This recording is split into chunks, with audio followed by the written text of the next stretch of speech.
ससुराल वाले मेरे से 50 लाख रुपए का डिमांड रखा। यानी आपको तो ये लोग दहेज के लिए फिर मुझे ये लोग मारने लगे जी। मैं बोली मैं ऐसा नहीं, ब्लैकमेल कर हाँ या नहीं, अगर पैसे नहीं दोगी तो न ये पेट में बच्चा रहेगा और न तुम इस घर की बहू रहोगी, शादी तोड़ देंगे हम लोग। डुमरा थाना मैं डीएसपी सर को बोल रही कि ऐसे ऐसे मेरे साथ प्रॉब्लम हो रहा है, वो बोले थाना पे आओ। मैं थाना पे गई, पैसे के लालच में मेरे से शादी किया जो मैं नहीं दे पाई। वो लोग मुझे घर से बेघर कर दिया, मुझे कहीं का नहीं छोड़ा। सब चीज का कारण है लालच, यानी दहेज के लिए। आसमान जाति से अनुसूचित जाति है और वो सुनार है, इसीलिए तो मुझे वो लोग गाली हमेशा जासूसी से सब इस्तेमाल फेसबुक पे करते हैं, यानी जातिवाद करते हैं। जी हाँ।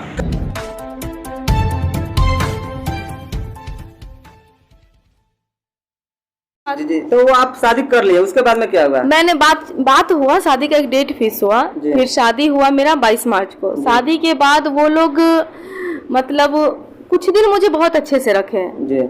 और उन लोगों को मेरे बारे में सब कुछ पता था, वो लोग और जानकारी 1 महीने में कर लिए थे कि मैं क्या हूँ, यानी आपके बैकग्राउंड पूरा उन लोगों को पता था, सब कुछ पता था जी। और उसके बाद ये लोग क्या बोल रहे, मेरे जो कुछ प्रॉपर्टी है 70 लाख का है जी। जो वो मुझे बोला बेच दो, मैं बोली ये शादी के बाद कुछ दिन मुझे अच्छे से रखे, कुछ दिन बाद वो लोग 2 प्रॉपर्टी है इसका प्लॉट जो खाली था, उस पे ये लोग का घर बनाने का, दुकान बनाने का कुछ प्लानिंग था, जो मेरे ससुराल वाले मेरे से 50 लाख रुपए का डिमांड रखा। यानी आपको शादी हुआ उसके बाद में उस समय कुछ नहीं बोले, पैसा का डिमांड नहीं किए, शादी होने के बाद में पैसे का डिमांड किए, जो आपके पास जो प्रॉपर्टी है 50 लाख का, हाँ। उनको कहीं ना कहीं इस चीज का लालच आया, दहेज का जी। तो ये लोग दहेज के लिए फिर मुझे ये लोग मारने लगे जी। मैं बोली मैं ऐसा नहीं कर सकती, जो मेरी जो है उसको रहने दो, आप लोग को मुझे नमक दो। सुनने में आया जो कि आप उस समय जो शादी के बाद में जो आप पेट से हुए तो उनके घर वाले ने इस बात को लेकर मतलब एक बहाना बनाया कि चाहे तिलक लेंगे, चाहे छोड़ देंगे, चाहे पीटेंगे। हाँ, उनके जब मुझे मारपीट किया, उसी बीच में मैं मारपीट भी हो रहा था, मैं तुरंत प्रेग्नेंट हो गई।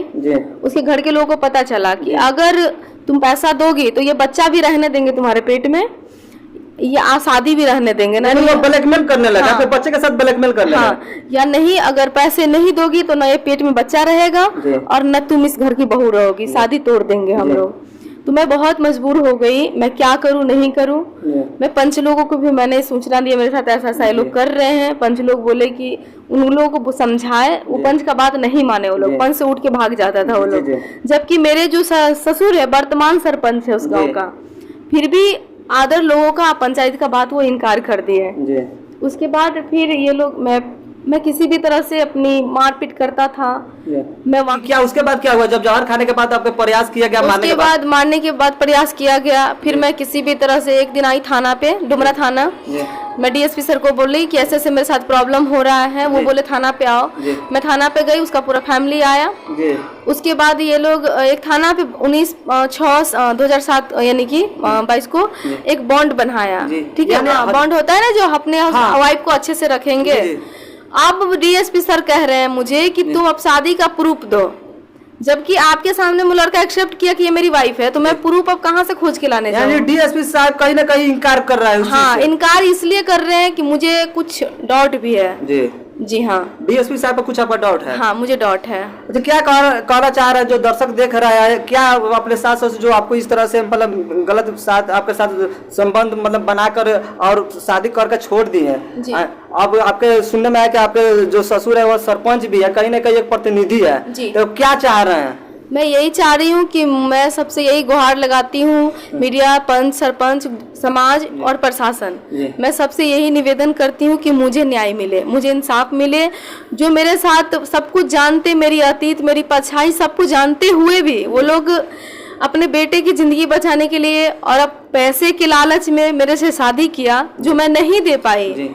वो लोग मुझे घर से बेघर कर दिया, मुझे कहीं का नहीं छोड़ा। सब चीज का कारण है लालच, यानी दहेज के लिए। हाँ, लालच। आपके 50 लाख रुपया के लिए। हाँ, मेरे ससुर बोलते थे कि 50-60 लाख रुपया चाहिए, जिससे कुछ बिजनेस भी करना है और कुछ प्रॉपर्टी खाली है वहाँ पे घर भी बनाना है। जी करेंगे, क्या करेंगे जो इस प्रकार से जो घटना हो जाता है, कोई लड़की जो प्यार के चक्कर में पड़ के दूसरे से शादी करती है, इस प्रकार घटना होता है, उन लड़कियों का क्या कहना चाहेंगे और सरकार से क्या विनती करना चाहेंगे? मैं सरकार से यही विनती करती हूँ कि जो हम लोगों के साथ इसलिए मेरे साथ ऐसा हुआ क्योंकि मैं अनुसूचित जाति से हूँ, फिर भी सरकार नहीं सुन रहे हैं। यानी आप पिछड़े जाति से आते हैं। हाँ। देखिए पिछड़े जाति से आते हैं और दूसरे जाति से शादी किए हैं। अब नीतीश बाबू कहते हैं कि यहाँ बिहार में दूसरे जाति से शादी करने में 50,000 रुपए मिलता है। यहाँ देख लीजिए इस प्रकार से घटना होता है। कहीं ना कहीं यह दुर्भाग्य की बात है बिहार के लिए, जो आए दिन इस प्रकार से घटना हो रहा है और इस तरह से घटना करने वाले जो लोग हैं सलाखों के पीछे नहीं हो रहा है। अनुसूचित जाति से आते हैं हम पासवान जाति से अनुसूचित जाति जी। है और वो सुनार है, इसीलिए तो मुझे वो लोग गाली हमेशा जासूस से सब इस्तेमाल फेसबुक पे करते हैं, यानी जातिवाद करते हैं। जी हाँ। कहीं ना कहीं वो भ्रष्टाचार जो इनके जो पति है वह निकम्मा है, इसलिए निकम्मा उसको बोल रहा है। जब उस दिन जा रहा था कि पासवान जाति से आते हैं तो उस दिन शादी क्यों किया, कहीं ना कहीं भ्रष्ट है और उसके ऊपर FIR दर्ज होना चाहिए और जल्द से जल्द सलाखों का पीछे होना चाहिए। किसी के जाति का मजाक उड़ाना अभी अरेस्टिंग नहीं हुआ है, जल्द से जल्द उसको बोलिए, जल्द से जल्द अरेस्टिंग हो जाए।